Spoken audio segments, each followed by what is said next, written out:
एकतर्फी जे प्रेम आहे हे स्वतः खूप मोठ्या प्रमाणावर ताण निर्माण करतं. तर त्याची काय कारणं आहेत की ज्याच्यातनं एकतर्फी प्रेम निर्माण होतं? तर सर्वप्रथम असतं की अवाजवी अपेक्षा किंवा अवास्तव अपेक्षा.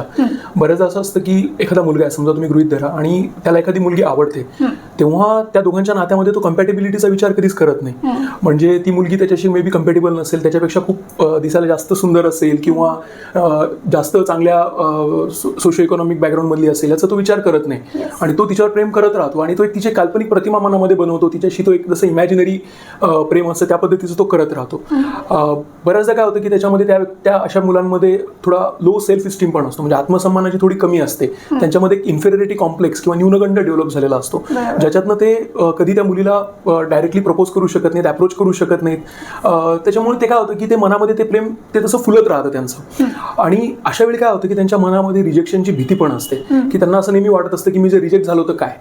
त्याच्यामुळे रिजेक्शनची भीती पण प्रेमही फुलतंय. त्याचप्रमाणे एक ऑब्सेशन म्हणजे तीव्र प्रकारची भावनिक ओढ पण आहे, ज्याच्यामध्ये की त्या विशिष्ट व्यक्तीबद्दल मनामध्ये भावनिक ओढ आहे, मनामध्ये आंदोलनं निर्माण होत आहेत, मेंदूमध्ये डोपामिन स्त्रवलं जात आहे, पण कुठं ना कुठं तरी आहे की आपण फेस करू शकत नाही, डायरेक्टली तिच्याशी संपर्क करू शकत नाहीये.